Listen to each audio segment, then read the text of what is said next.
It's time for another edition of Dome and Domer. Hello again, Irish fans. Welcome back to Dome and Domer, the oldest Notre Dame sports podcast on the planet. I'm your host, Mike Sullivan, and for the next 20 minutes, my fellow Domers, Mike Coffey and Mike Brammer, and I will talk about the upcoming game with Boise State, another first-time opponent for the Irish. And this week, of course, in Notre Dame Stadium, it's Irish wear green. We may not be experts. We're not part of the media, but we are passionate about the Fighting Irish. So let's take a look, a third of the way through the season now, after 4 games. How do things stack up statistically for the Irish? And then we'll take a look at the upcoming opponent, Boise State here. So let's start with the offense. The Irish look pretty dang good on offense. Total offense, we're 16th in the country. Pass efficiency offense, 8th in the country. Scoring offense, 11th in the country. So, guys, we got to feel pretty good about what we're seeing just on the offensive side of the ball a third of the way through the year. Mike Brammer, what do you think? Yeah, that, and I think just coupled with Carr's ability to continue to progress, it's if he keeps on that trajectory, they're going to be really damn good. So so far, I like what I've seen. This is the second game in a row we haven't punted the football. I can't remember the last time that's happened, but that's 2 games back to back with no punts. And so now some of that was going forward on 4th down, but the reality of the matter is that's how efficient they've been, and that's crazy good. Mike Coffey, pleased with the offensive performance so far? No doubt. And I think it's also the lack of punts is also maybe a factor of the kind of confidence that Marcus Freeman has in this offense, where if they're on the other side of the 50, it might be even close to the 50, he can say, we can probably get this. And he's more willing to take a chance. I mean, plus the fact that we all know he does have a tendency to really push the envelope and whatnot. But I think, as Brammer said, I think you get a dose of improvement every week from CJ Carr. And I think I read that his quarterback rating is like number 2 overall or something like that. It's just something absolutely ridiculous. And coupled with the quality we have on our running back roster, I mean, that not only are we seeing something fantastic for this season, but things look bright for the next year or two, given the roster that we have. So those are the areas where we're truly outstanding. Again, as a team, we're very low in terms of penalties per game and penalty yards. These are some areas that have really been outstanding. Some areas where we're sort of in the middle 50% of the country and need to get a little bit better. Our rush offense, which we love our backs, we love our offensive line, but the reality is our rushing yards per game is only 59th in the country. So it's, in that middle 50%, above average. We need to get better there. Defensively, no superlatives, and that's no surprise to people. Rushing defense, above average, 48th in the country. Got to get better there. Total defense, here's some areas where we're below average. I think we all know. Total D, scoring D, we're 98th in the country in scoring defense. Pass efficiency defense, getting better, 79th in the country. Another area where the team is not bad, but we'd like to see it better. That's turnover margin, where we're only 51st. And these are really important statistics that great championship caliber teams always excel at. Now, here's some glaring weaknesses. Again, not a surprise. They're on the defensive side of things. Tackles for loss, we're only 131st. That's almost at the bottom, 134 teams in Division I football. Sacks, only 92. So that havoc rate, that disruption that we want to see, not so good. And I think the sack total plays into why pass efficiency defense still is lingering at below average. Again, thoughts on the defense? We know we saw some good signs, but statistically overall, not so good. Mike Brammer. Yeah, I think it's we're going to see like a few games from now, but part of it might be those first 2 games just took us a while to get going. Guys still feeling out their positions. Ash still trying to get comfortable what he's confident calling. I mean, a lot of this stuff comes into play, and we're not going to really know for a few more games yet if we're on a trajectory where the defense is also getting better. I mean, there certainly were signs of it Saturday. So I think it's going to be interesting to see what we kind of morph into. Maybe we do go once he's healthy again with Leonard Moore. Maybe we just put him on the best receiver on the other team and we just lock man to man on that guy and he's going to follow him wherever he goes. I don't know. I mean, that's certainly a possibility. It'll be interesting to see how this all shakes out, but I do think the defense is getting better. Probably the defensive line for me is the big question mark. That has got to get better quickly. Otherwise, it's going to be a long season. Well, we'll talk about you need that pressure. We'll talk about a few of the things Freeman addressed in the press conference relative to your comments there in just a few minutes, Bram.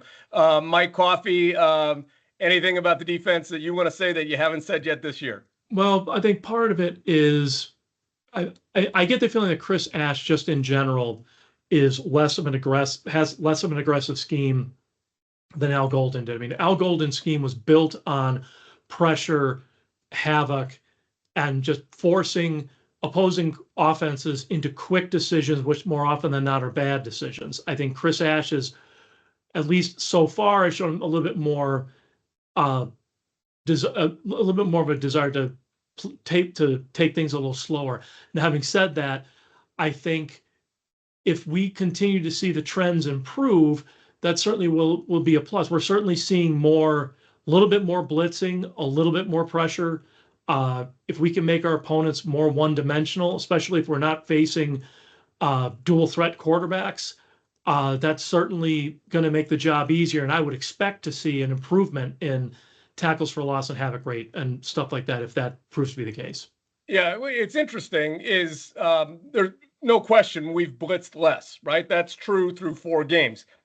Is that because of a philosophical approach, or is it because we've had some younger guys and less experienced guys, and so in the interest of not exposing them, we aren't? But that comes at a price as well. And so if you're bringing 4, you got to cover longer. And so those are, we haven't quite got that combination right, although we've, the last 6 quarters, maybe seen some signs for hope there. Now, the defensive stats are often an indication of the quality of the team you're playing. And once again this week, we're going to match up against a top 10 team in total offense. Boise State comes in 9th in total offense. Arkansas last week was 8th in total offense. You could argue Boise State's competition maybe hasn't been as tough as Arkansas's was, but, relatively comparable. So Boise State 9th overall, 20th in rushing offense, 22nd in scoring. So this is going to be a challenge for our defense once again.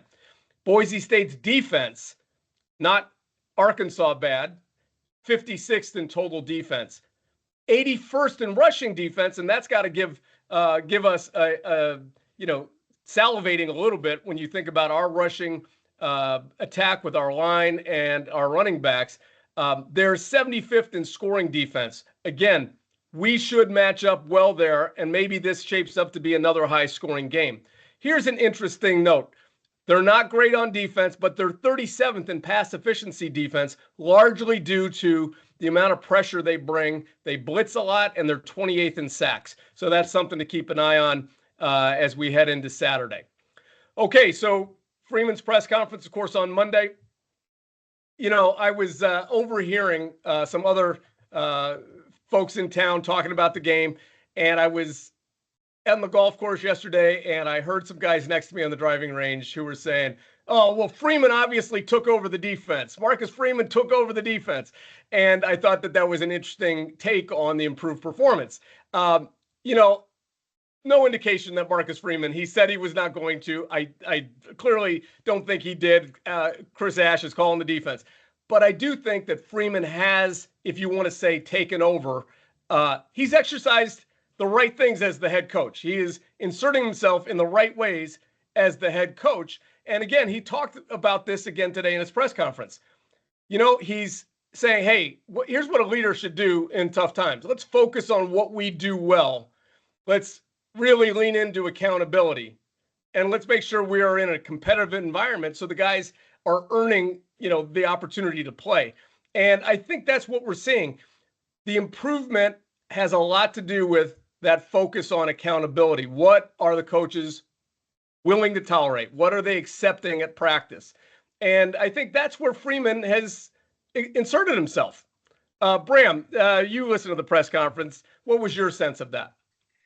Yeah, I heard the same thing. Look, what would be interesting, and we don't know this, but I would not be surprised if I were to find out that Freeman walked over to the defense side of practice for a little bit and maybe chirped in on a couple of the drills that they run. Maybe he's doing. I think every head coach does that at some point. So I could certainly see that. I certainly don't think he took over the play calling. That's just ridiculous. There would have been all kind of indicators of that if that were really that didn't the case. happen. We know that didn't so, happen. But just look at the end of the day, it's his program, it's his football team. He's the head coach. He's the one that's ultimately the buck stops with him. So as a head football coach, if he's got concerns on the defensive side, well, then you better do something about it. And maybe it's just overall level of attention to detail that he felt like could have played in. Now, the one thing he did mention in the press conference I thought was kind of interesting was that there was some simplicity. There was, maybe a cover two that didn't have 4 options. Maybe the cover two had 2 options. And they were simplifying things so that guys didn't need to overanalyze pre-snap. And maybe that was an indicator. That could very well be. Who knows? But he did mention that. I think you're right. Yeah. So again, focusing on what we do well. Okay, if this player, maybe he's better at this technique than that technique within our overall scheme. Great. So let's not give him the choices. Let's simplify it. And Freeman alluded to that. And I think we're seeing some evidence that that's helping, particularly with the improvement and development of our young guys. Coffee, Coach talked about that very thing. Some of those young defensive backs are getting better just because they're out there longer. No, absolutely. I think we're seeing Golden's playing very, very well. I think Tay Johnson's playing very, very well. These guys who are new to the program certainly are making contributions. There's a part of me that wonders, some of the older guys, you bring a new coordinator in, and as much as they pledge, we're not going to change anything, they're going to change some stuff. So for the older guys who are steeped in the program and steeped in Al Golden's defense, there's a time of unlearning, shall we say, whereas a lot of these young guys, they don't have anything to unlearn. They're being exposed to the system as they get into it. Maybe they're not rethinking as much because they're not translating in their head, okay, what was this last year? And the further we get into the season, the easier it should be for the older guys as they get more immersed in what the current system is. And I'm not trying to put that forward as an excuse or anything. I'm just saying there's a natural change to when a new coordinator comes in. We can like or dislike what the philosophy is, but regardless, it may take a little bit to learn. And to Rammer's point, I think one thing we're seeing a lot less of in the last 2 weeks or so is not a lot of guys looking at each other and there's a lot less confusion, which I think lends itself to the theory that things have been simplified. And I think if it leads to the good results we want, I don't care if it's complex or simple as long as it works. For sure. And I think the unlearning, you look at a couple guys in the secondary who are veteran guys, transfers from Virginia Tech or Alabama, and they've got to unlearn that system, translate it in their mind to what we're asking them to do, and maybe learn different things as well. So all of that, it's not just freshmen that are playing that are new, but even seasoned guys who are out of the transfer portal have to fit in and learn. And all of that, how I teach my philosophy or my techniques, how I teach it so you understand it, right? Those are the things that take time. And again, we're all hopeful that we're seeing real improvement and that's going to continue. On the offensive side of things, again, consistent execution, I think, is the thing that he's harping on. And even though great performance, there's always things to get better, always things to learn, always things to improve upon. And, so he touched upon that as well.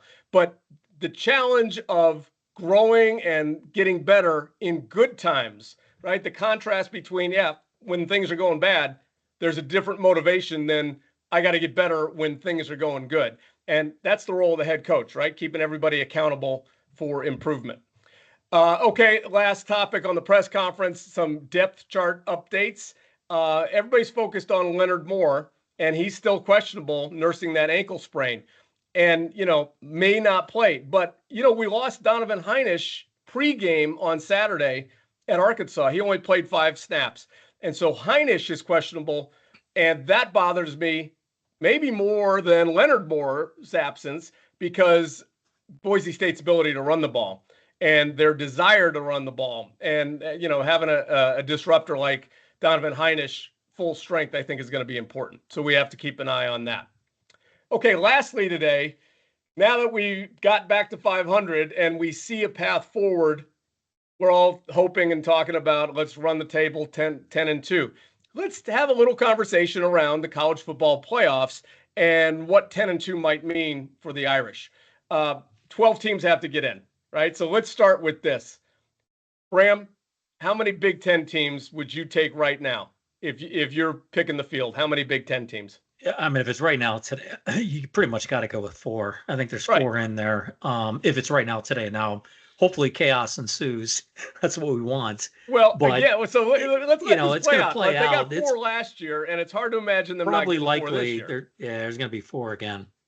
Yeah, Coffee. What about the SEC? What's your number in the SEC? That's going to be a hard number. I think Alabama came back from nowhere practically to beat Georgia this week. I would say right now, if it was today, you'd probably be looking at 5, but I think that number is going to go down just because there's so many teams that are going to. I'm not sure any of those teams can be consistently good, because that's really the theme for this year. You look across college football, and there's no team that you really look at and say, wow, they are going to be absolute world beaters when the playoffs come around. So let me tweak the question a little bit. As of today, are you going to take 3 or 4 SEC teams? What do you think it's going to be, 3 or 4? I guess that's really what I'm asking you. As of today, I would probably say 4. Right. Last year, they only got 3, right? Okay, So right there, 4 Big Ten, 4 SEC, 1 group of 5. All right, now we're starting to get to it. That's 9 out of the 12. If there's a spot for ND at 10-2, to me, it comes down to this. I mean, I totally believe the SEC and the Big Ten are each getting 4, right? It comes down to this for me. The ACC and the Big 12 each need to just get 1 team. If there's a second ACC team after Miami that makes it, or the Big 12 runner-up, I think we're in trouble, right?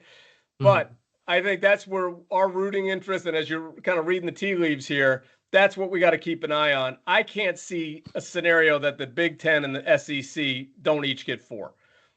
You cannot have a second ACC, or you cannot have a second Big 12 if the Big Ten and the SEC each get 4. It gets really tight at that point. Yeah, it's probably unlikely.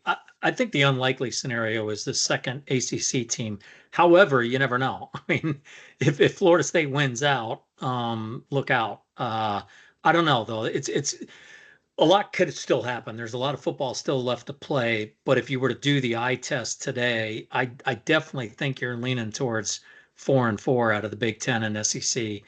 And then after that, that's where things really tighten up. It's going to get interesting for sure. If there's a second Big 12 or second ACC, it's going to get real tough for us.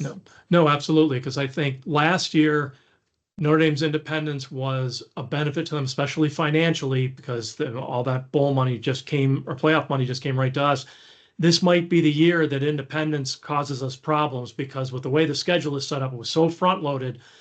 I think if we were to play either of those 2 teams again within the next 2 or 3 weeks, and it had maybe softer teams to open up with, would we have had better luck in those games? Well, certainly possible, but having them right up front, those first 2, that's going to be tough. But unfortunately, that's the price of independence. I mean, we don't have, looking at the schedule right now, it's unlikely we're going to see any more quality wins down the road to impress the committee. So that might be our downfall. Well, that is totally what we're worried about here, right? USC takes a crap against Illinois, and that hurts us. This was a bad week for our schedule. Now, a lot of football to be played, and teams have to rise up and figure it out. I think it's the kind of situation where we might have a lot of 8-4, 7-5 teams, other than Stanford, probably nobody really awful.